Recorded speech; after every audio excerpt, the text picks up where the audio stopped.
So hello students, कैसे हो आप सब लोग। I hope so all of you are doing well. आप सब मज़े में होंगे, ज़बरदस्त होंगे और आप सबकी पढ़ाई भी ज़बरदस्त चल रही होगी। राइट, मेरा नाम है संकेत सर और आज के सेशन में हम 12th standard Gujarat board commerce का जो सब्जेक्ट है एलिमेंट्स ऑफ अकाउंट्स, उसका पार्ट 1 का जो चैप्टर नंबर 3 है वैल्यूएशन ऑफ गुडविल, वो स्टार्ट करने वाले हैं। दोस्तों, ये चैप्टर में हमें जो टेक्स्ट बुक में जितने भी पॉइंट्स दिए हैं वो सारे के सारे पॉइंट्स हम लाइन टू लाइन कवर करेंगे और हर एक कॉन्सेप्ट को बाय हार्ट करने वाले हैं। दोस्तों, ये चैप्टर आपके पूरे अकाउंट्स के सिलेबस का सबसे इजी चैप्टर है, इसीलिए हम इसको सबसे पहले कवर कर रहे हैं।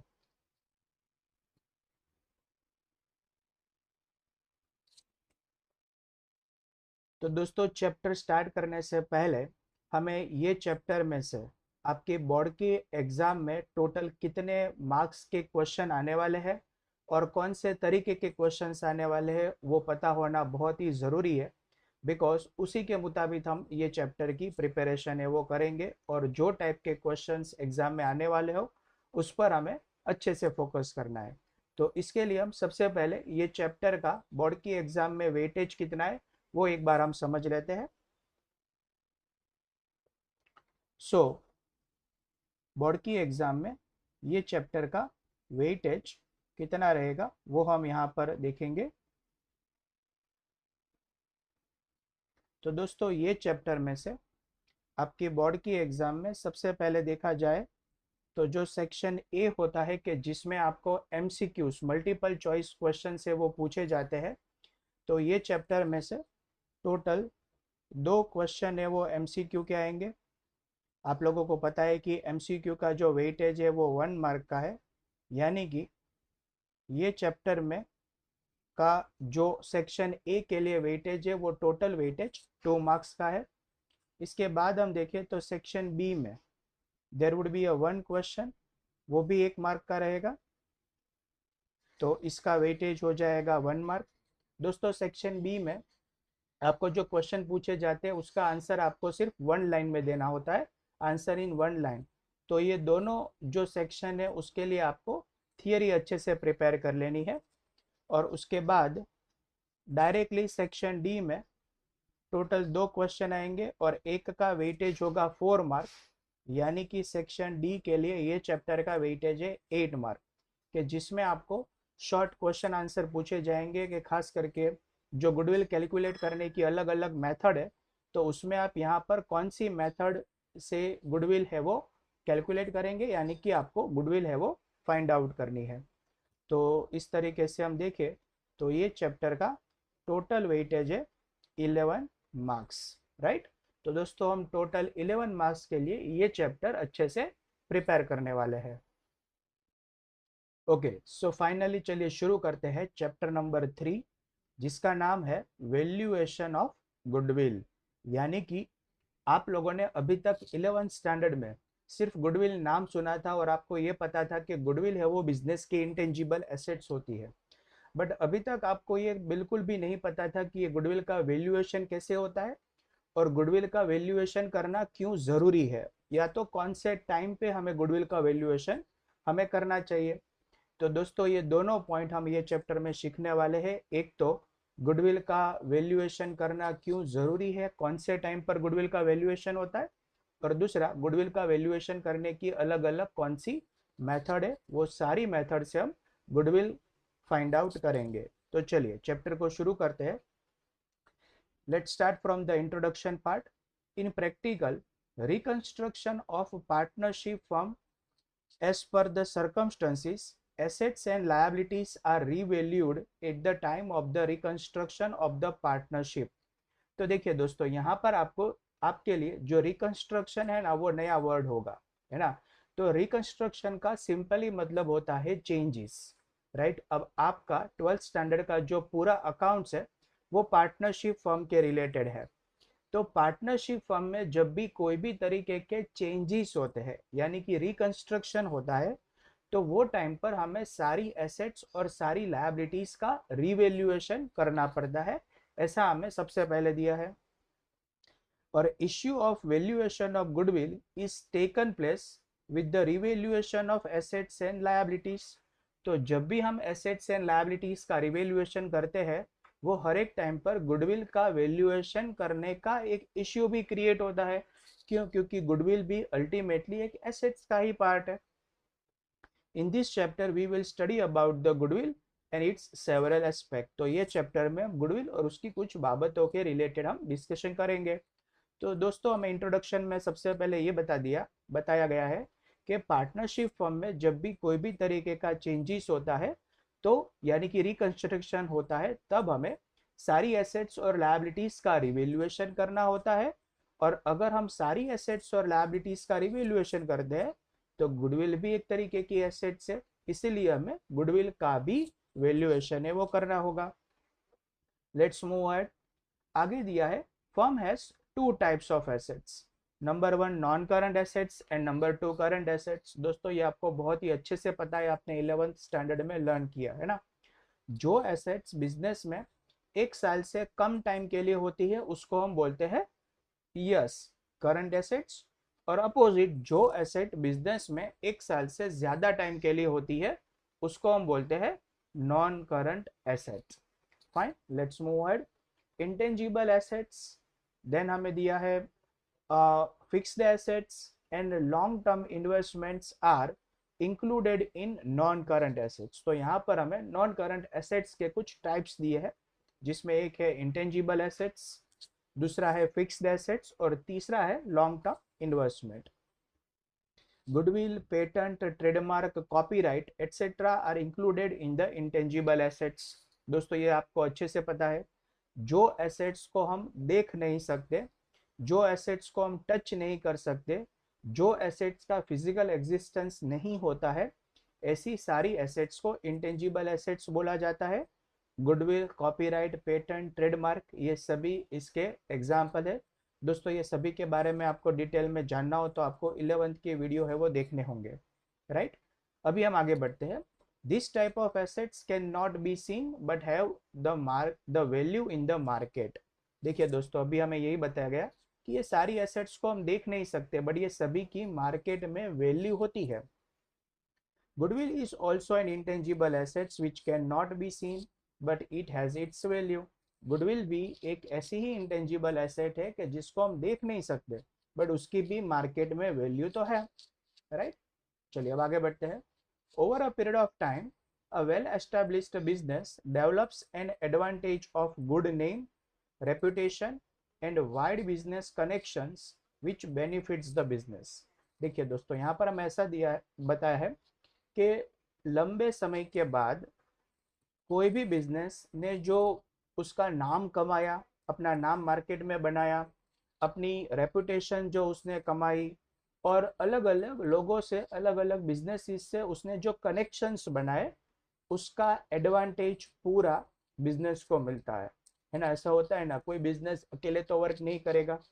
बिजनेस जैसे ही शुरू होता है पहले ही दिन से उसको काम क्या होता है, कस्टमर्स, सप्लायर्स, होलसेलर्स, रिटेलर्स और बहुत अलग अलग एजेंसीज के साथ वो कंटिन्यूअसली क्या रहता है, कांटेक्ट में रहता है।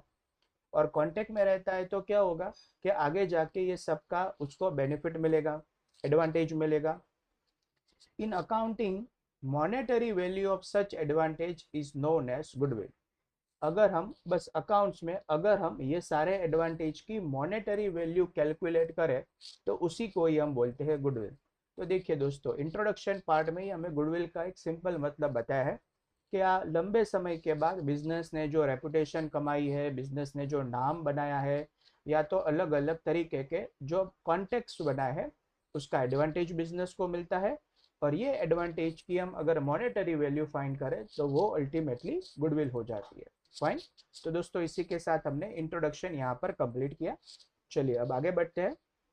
सेकंड पॉइंट हमारे पास है, what is the meaning of goodwill. दोस्तों बहुत ही इंपॉर्टेंट पार्ट, गुडविल का मीनिंग, ये आपके एमसीक्यू और वीएसक्यू के लिए बहुत ही इंपॉर्टेंट है। सबसे पहले हमें बिल्कुल सिंपल वर्ड में डेफिनेशन दी गई है, goodwill is the intangible asset, ये तो हमें पता ही है, which shows the reputation of a firm in the market. Right, हमें बताया है कि कोई एक फर्म की मार्केट में रेपुटेशन क्या है, बराबर। तो वो होती है बिजनेस की गुडविल। बिजनेस की गुडविल एक ऐसी इंटेंजिबल एसेट्स है कि जो हमें कोई एक फर्म की मार्केट में रेपुटेशन क्या है ना वो बताती है। तो हम ऐसा बोल सकते हैं कि अगर कोई फर्म की गुडविल ज्यादा है, यस, तो हम बोलेंगे उसकी रेपुटेशन भी ज्यादा होगी। अगर कोई बिजनेस की गुडविल कम है तो हम बोलेंगे कि उसकी रेपुटेशन मार्केट में कम होगी। तो रेपुटेशन ज्यादा, गुडविल ज्यादा, रेपुटेशन कम, गुडविल कम, दोनों वर्ड एक दूसरे पर डिपेंडेंट है। अब हमें उसकी एक और डेफिनेशन दी गई है। Goodwill is the value of the reputation of a firm in respect to the profit earning over and above the expected profit। देखिए दोस्तों, सबसे पहले यहाँ पर आपको समझना है कि ये एक्सपेक्टेड प्रॉफिट क्या होता है। What is the expected profit? तो देखिए, जब भी बिजनेस का ओनर बिजनेस स्टार्ट करता है ना, तो वो बिजनेस में कैपिटल इन्वेस्टमेंट करता है, मतलब इन्वेस्टमेंट करता है। अब वो इन्वेस्टमेंट पर, वो जो उसने इन्वेस्टमेंट किया उससे उसकी कुछ एक्सपेक्टेशन होती है कि मुझे इतना प्रॉफिट तो मिलना ही चाहिए। ऐसा क्यों? क्योंकि अगर वो पैसे उसने बिजनेस में नहीं लगाए होते और कोई जगह पर सिंपली उसने इन्वेस्ट कर दिए होते, जैसे बैंक में एफडी करवा ली होती या पोस्ट ऑफिस में इन्वेस्ट किए होते एफडी करवा के, या कोई शेयर मार्केट या कोई म्यूचुअल फंड या कोई बॉन्ड वगैरह वगैरह जगह पर अगर उसने पैसे इन्वेस्ट किए होते, तो भी उसको एक फिक्स रेट ऑफ रिटर्न तो मिलेगा ही वहां से, बिना कुछ बिजनेस किए, बिना कुछ काम किए, है ना। तो और वो पैसे अब उसने रिस्क लेकर बिजनेस में इन्वेस्ट किए, तो वो उतनी तो एक्सपेक्टेशन रखता है कि वहां पर अगर मैंने एफडी करवाया होता या और कोई जगह पर पैसे रखे होते तो वहां पर तो मुझे बिना कुछ किए इतने पैसे मिल रहे हैं, तो यहाँ पर भी मुझे एक्स अमाउंट जितना तो प्रॉफिट मिलना ही चाहिए। राइट, ये होती है उसकी एक्सपेक्टेशन। और ये जो अमाउंट आती है ना उसको हम बोलते हैं एक्सपेक्टेड प्रॉफिट। ठीक है। और अब जब बिजनेस रियल में काम करना शुरू कर देता है, काम करते करते उसको 4-5 साल हो जाते हैं, पर ये 4-5 सालों का अगर हम एवरेज प्रॉफिट फाइंड करें, और दोस्तों ये मेरा एवरेज प्रॉफिट मेरे जो एक्सपेक्टेड प्रॉफिट से अगर ज्यादा आता है, तो मैं ऐसा बोल रहा हूँ कि मेरा बिजनेस है वो तो बहुत ही अच्छा प्रॉफिट कमा रहा है, मतलब एक नॉर्मल प्रॉफिट से ज्यादा कमा रहा है, एक नॉर्मल बिजनेस जितना प्रॉफिट अर्न करता उससे भी ज्यादा कमा रहा है। तो इसकी वजह से मेरे बिजनेस की मार्केट में रेपुटेशन बढ़ेगी, और ये रेपुटेशन को ही हम बोलते हैं गुडविल। राइट, तो दोस्तों यही दिया है हमें गुडविल के बारे में। तो goodwill is the value of reputation of the firm in respect to the profit earning above and beyond the expected profit। यानी कि एक्सपेक्टेड प्रॉफिट से ज्यादा जो प्रॉफिट हमने कमाया, क्यों? क्योंकि रेपुटेशन की वजह से। और वो रेपुटेशन की अगर मैं financial value, monetary value find करूं, तो वो होती है मेरी गुडविल। आई होप सो दोस्तों आपको ये डेफिनेशन क्रिस्टल क्लियर हो गई होगी। चलिए, अब हमें थोड़ी और इंफॉर्मेशन गुडविल के बारे में दी, समझ लेते हैं हम। A firm has a goodwill which has the capacity to earn more profit than a common firm and it's due to own its reputation। बराबर, जब भी कोई एक नॉर्मल फर्म से हमारी फर्म अगर ज्यादा प्रॉफिट कमाती है, राइट, और वो क्यों कमाती है, अब उसके रीजन दिए है। तो पहला रीजन है जो हमने देखा, उसकी रेपुटेशन की वजह से। दूसरा रीजन बताया है कि उसके पास स्पेसिफिक स्टेबल कस्टमर का एक ग्रुप है। What is the meaning of specific stable customer? इसका मतलब ये होता है कि आप कोई कोई कस्टमर फर्स्ट टाइम आपके वहां पर आया एज ए कस्ट, मतलब कोई आया आपकी शॉप पर या आपके बिजनेस में, उसने आपके वहां से कोई प्रोडक्ट या सर्विसेज परचेज की, फिर वो प्रोडक्ट और सर्विसेज से वो बहुत ही ज़्यादा सेटिस्फाइड हुआ, उसको उसमें से कुछ ऐसी वैल्यू मिली कि जिससे वो बहुत ही ज़्यादा संतुष्ट है। तो वो ऐसा सोचता है कि मैं हर बार अब इसी शॉप से मैं ये मेरी चीज़ है वो परचेज करूँगा। तो ये बन गया आपका परमानेंट कस्टमर। तो ऐसे आपके पास परमानेंट कस्टमर का कितना ग्रुप है उसको बोलते हैं स्पेसिफिक स्टेबल कस्टमर। और कुछ अदर रीजंस, तो रेपुटेशन, कुछ स्पेसिफिक स्टेबल कस्टमर और अदर रीजंस की वजह से जब हमारी फर्म एक कॉमन फर्म से ज़्यादा प्रॉफिट अर्न करती है, या प्रॉफिट अर्न करने की क्षमता रखती है, तो हम बोल सकते हैं कि वो फर्म में गुडविल है। Value of goodwill is mainly depend value of goodwill is mainly depend on the profit earning capacity of the firm। दोस्तों ये स्टेटमेंट आपके लिए बहुत ही इंपॉर्टेंट है। अगर आप टेक्स्ट बुक साथ में लेकर बैठे हैं तो प्लीज ये स्टेटमेंट को आप हाईलाइट कर लीजिए। Value of the firm depends on the profit earning capacity of the firm. देखिए गुडविल का सीधा सीधा ताल्लुक फर्म की प्रॉफिट अर्न करने की कैपेसिटी पर ही है। हम ऐसा बोल सकते हैं। आपका स्टेटिस्टिक्स में एक चैप्टर है पार्ट 1 में, chapter number 2, this is a linear correlation. Correlation मतलब क्या कि दो अलग अलग वेरिएबल के बीच में कैसा रिलेशन है वो यहाँ पर हमें पता चलता है या उसका मेजरमेंट कर सकते हैं। तो दोस्तों यहाँ पर वो दो वेरिएबल है, एक तरफ गुडविल दूसरी तरफ प्रॉफिट, बराबर। और अगर वो चैप्टर आपने देखा हो तो हम ऐसा बोल सकते हैं कि दोनों के बीच में कंप्लीटली पॉजिटिव कोरिलेशन है। यानी कि अगर मैं गुडविल को जज करना चाहता हूं कि इंक्रीज होगी या डिक्रीज होगी या क्या चेंज आएगा, तो आप बस वो फर्म का प्रॉफिट देख लीजिए। प्रॉफिट में जो भी चेंजेस आपको देखने को मिलेंगे वो सारे चेंजेस आपको गुडविल में भी देखने को मिलेंगे। तो ये याद रखेंगे आप कि जो गुडविल है वो मेनली किस पर डिपेंडेंट होती है, profit earning capacity of the firm. In short, we can say that goodwill does not exist in those business which earn normal profit or incur a loss. Again, very important statement for MCQ and VSQ। Exam में काफी बार ऐसा पूछा गया है कि कौन से firm में गुडविल एग्जिस्ट ही नहीं करती है। तो दोस्तों ये उसका आंसर है, आपको पता होना चाहिए।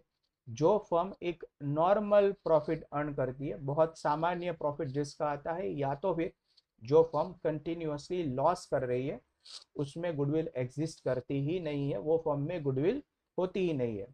Goodwill is shown in the balance sheet on the asset side under the head of non current assets as intangible assets.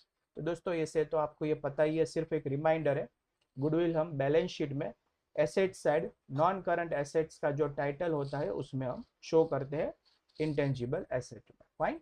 तो आई होप सो दोस्तों इसी के साथ आपको मीनिंग ऑफ गुडविल वाला जो ये पॉइंट था वो आपको अच्छे से समझ में आ गया होगा। चलिए आगे बढ़ते हैं। नेक्स्ट पॉइंट हमारे पास है, that is a point number 3, जिसका नाम है factors affecting the valuation of goodwill. अब दोस्तों गुडविल का वैल्यूएशन हम करें उसके पहले हमें ये देख लेना चाहिए कि कौन कौन से ऐसे फैक्टर्स है कि जो गुडविल पर अफेक्ट करते हैं, कि जिसकी वजह से गुडविल की वैल्यू चेंज होती रहती है। Right, let's start.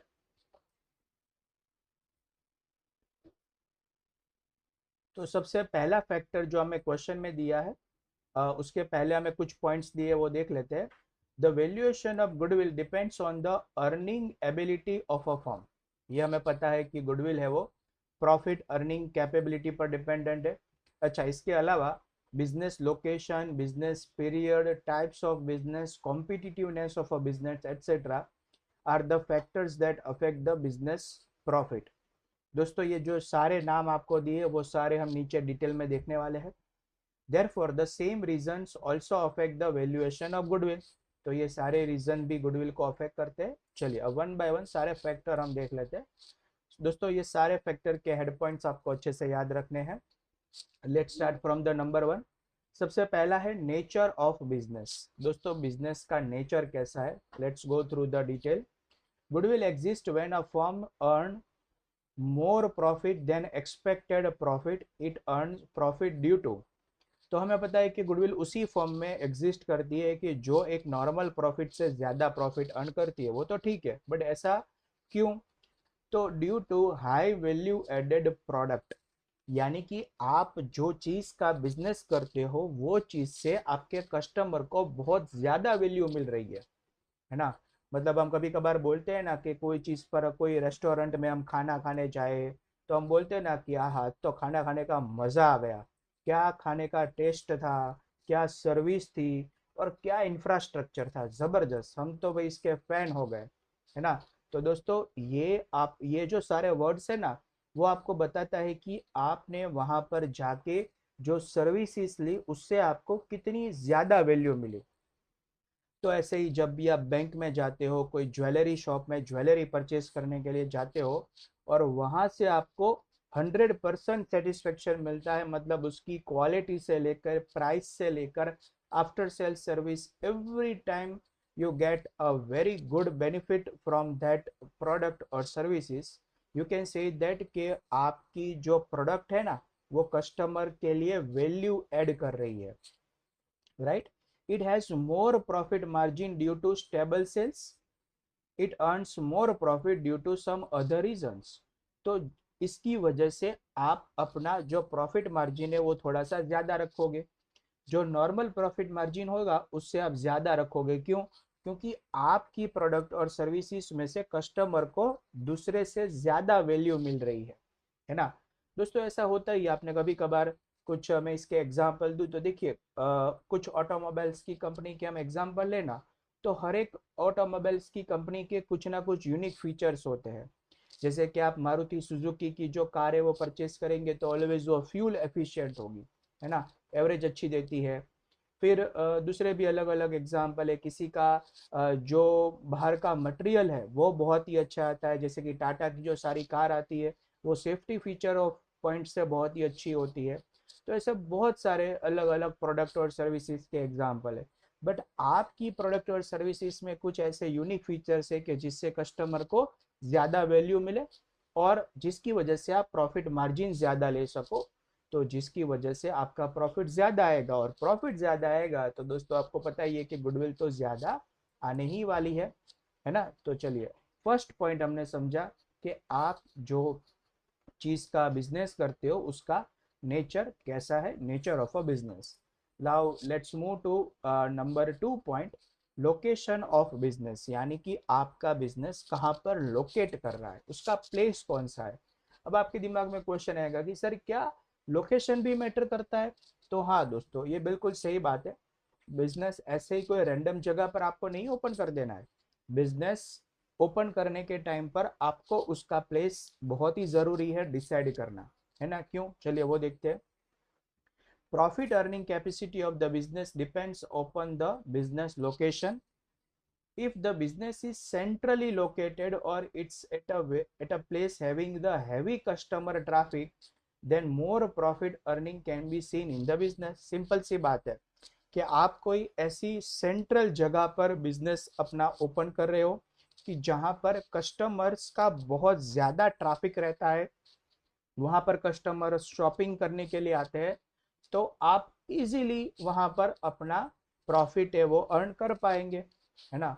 तो दोस्तों आपको पता ही है कि जैसे कि मान लीजिए कि कोई खाने पीने की, चलिए एग्जांपल लेते हैं हम कोई, कि जैसे ज्वेलरी शॉप है या तो फिर कोई हम गारमेंट्स की शॉप ओपन कर रहे हैं, तो हमें क्या करना होगा, हमें पहले देखना होगा कि क्या यहाँ पर रिटेल कस्टमर विजिट करने के लिए आते हैं, क्या ये मेन रोड है कि जहाँ पर सब शॉपिंग करने के लिए आते हो।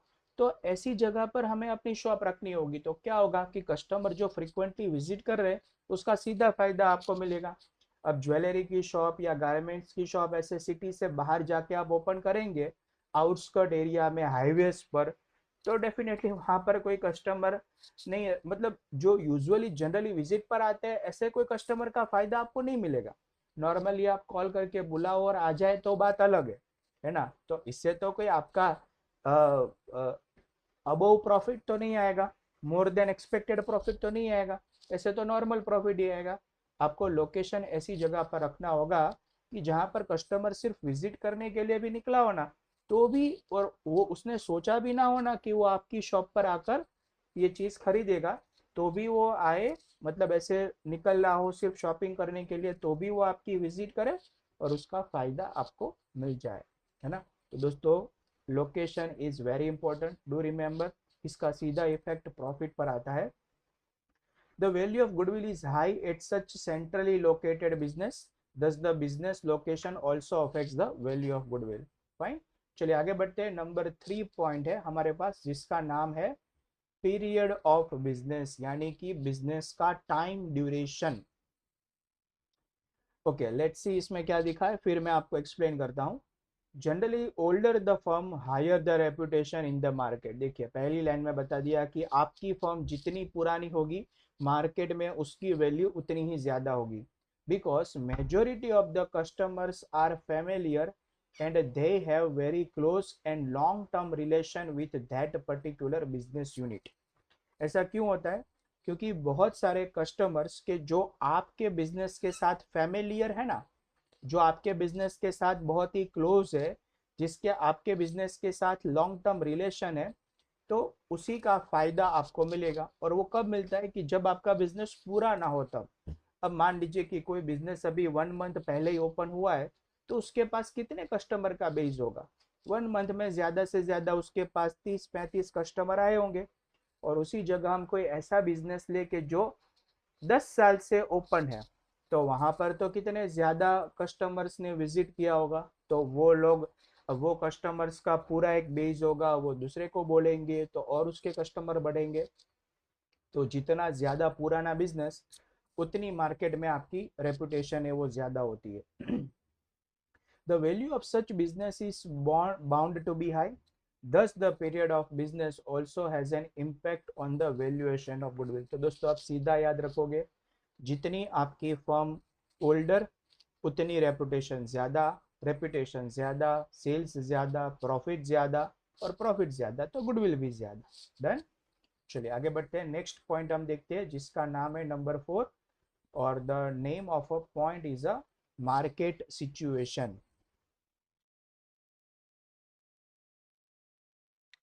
The monopoly condition or the limited competition enables the concerned firm earn high profit।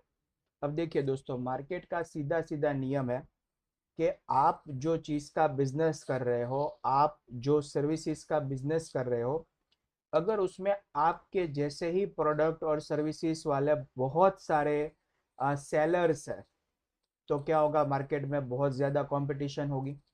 अब कंपटीशन की वजह से आपको प्रॉफिट मार्जिन भी कम रखना होगा, क्योंकि आप अगर ज्यादा प्रॉफिट मार्जिन लेंगे तो आपका कॉम्पिटिटर है वो आपसे कम दाम में बेचेगा, और डेफिनेटली वो प्रॉफिट मार्जिन कम रखेगा, प्राइस कम रखेगा, तो कस्टमर आपके वहां आने से पहले उसके वहां चला जाएगा।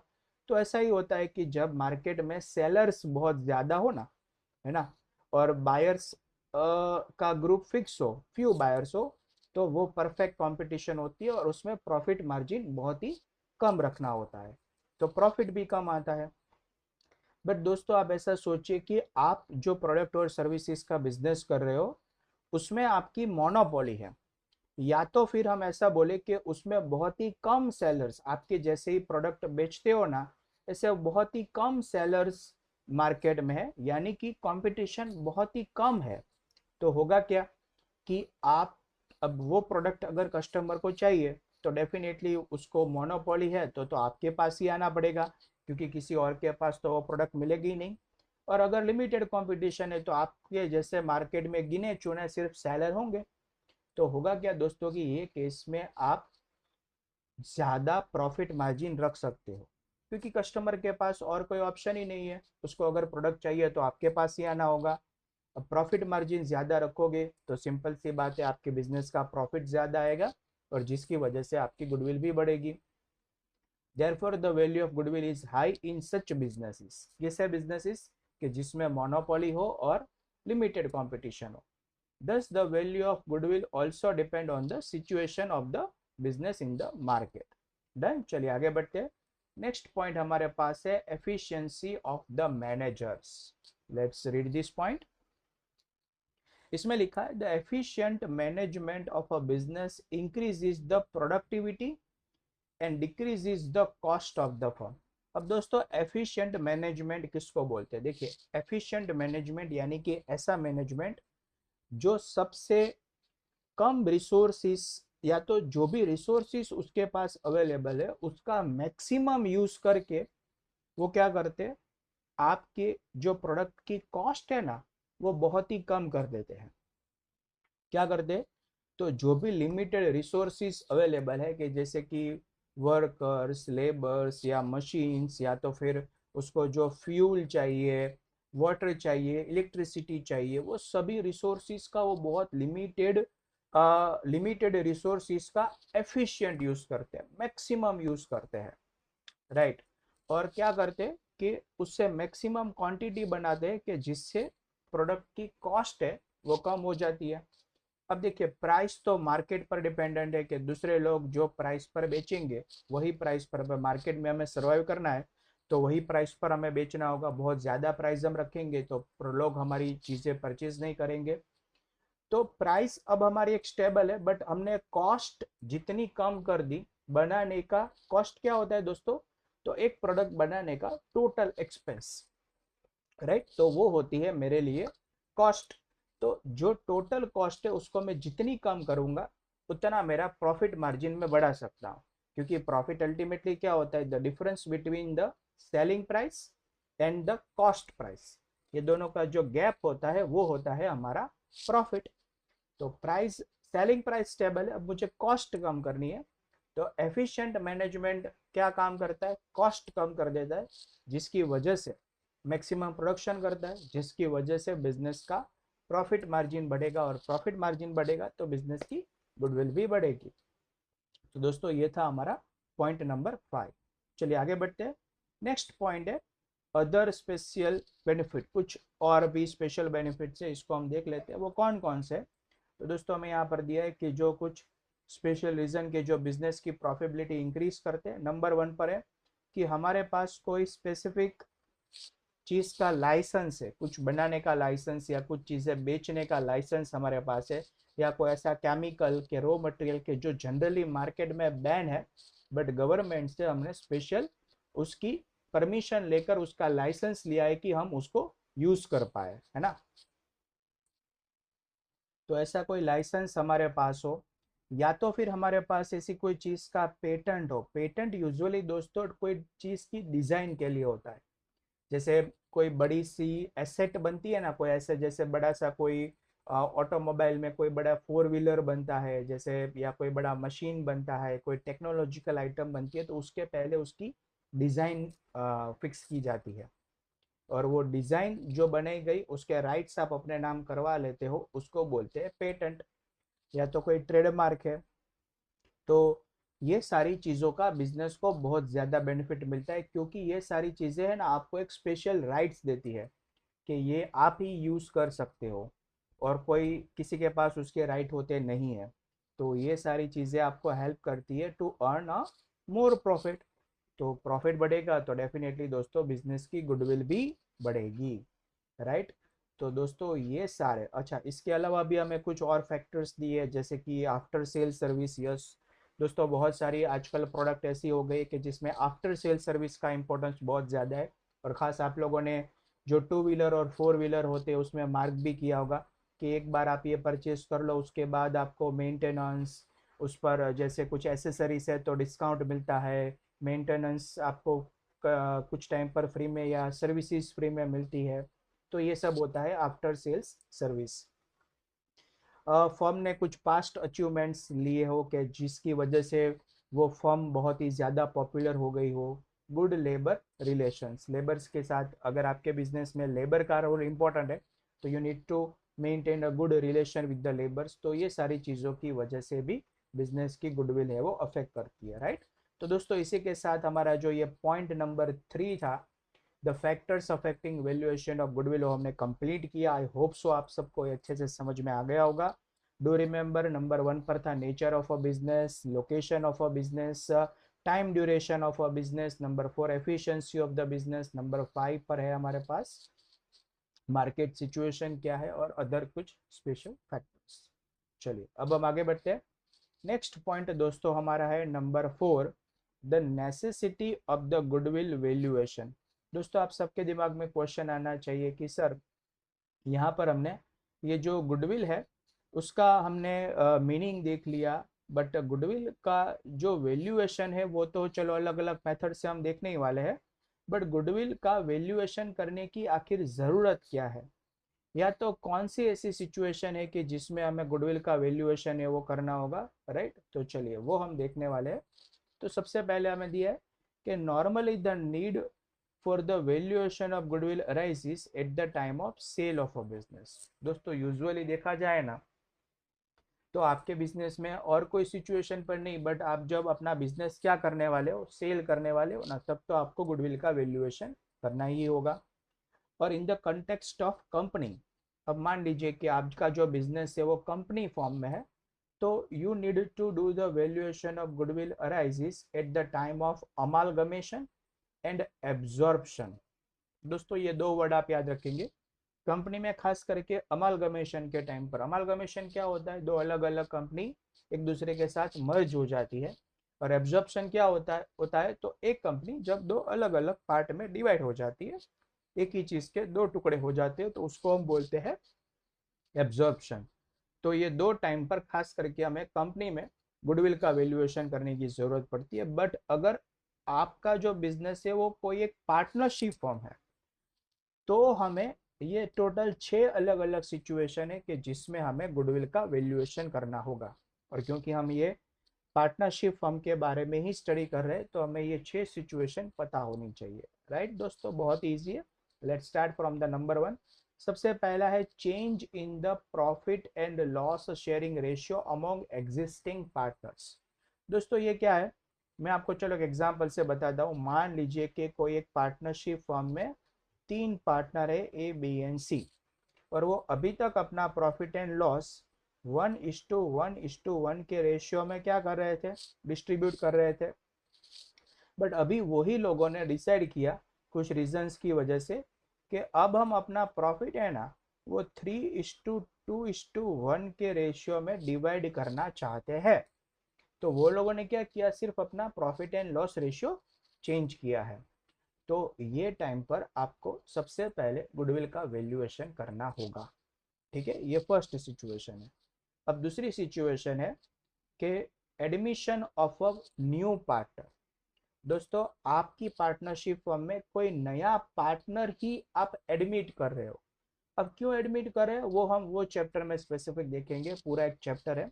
बट अभी आप सिर्फ इतना याद रखो कि आप अपने बिजनेस में कोई न्यू पार्टनर को ले रहे हो, तब भी आपको गुडविल का वैल्यूएशन करना होगा। देखिए यहाँ पर, देखिए जैसे 3 पार्टनर है, ए बी एंड सी। अब तीनों ने ऐसा सोचा कि हम कोई नया पार्टनर ले लेते हैं जिसका नाम होगा डी।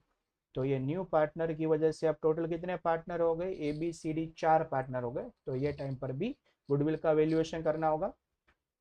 नेक्स्ट पॉइंट है दोस्तों जिसका नाम है retirement of a partner from the existing partners.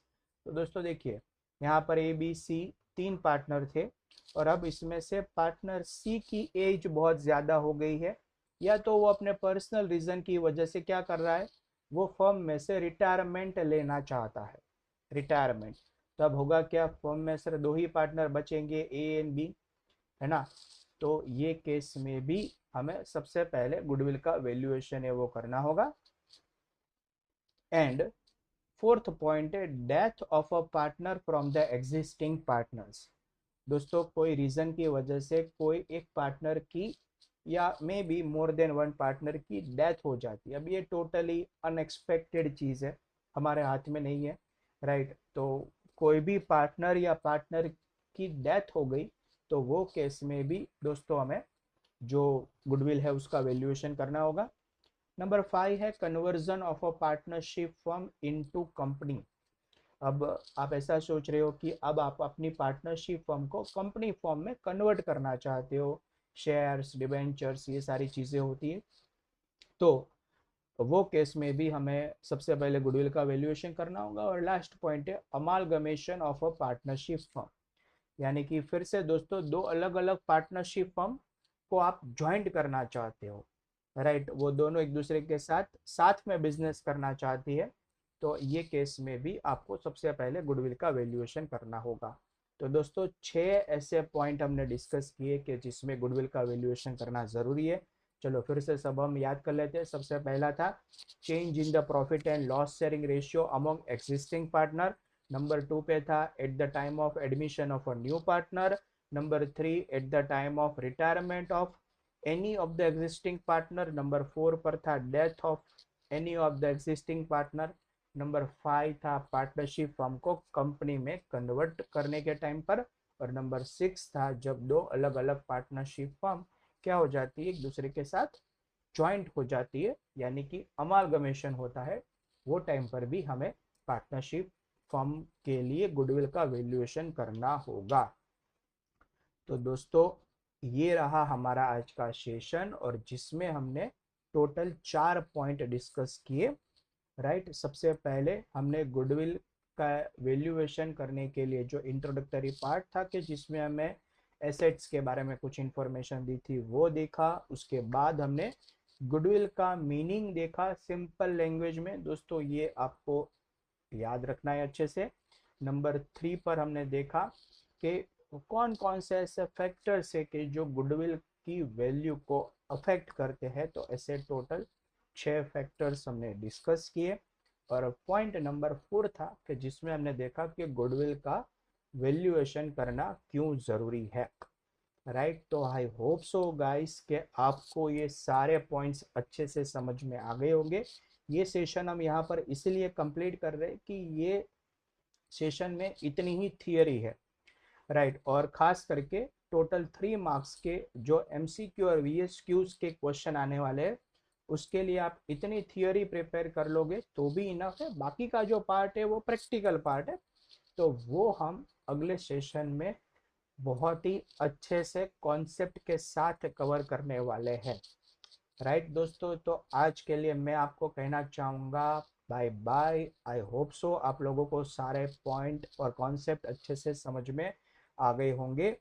Video अच्छा लगा हो तो वो लाइक वाला बटन है वो ज़रूर से दबा दीजिएगा, और आपके जो फ्रेंड्स है उसके साथ शेयर भी कर दीजिएगा।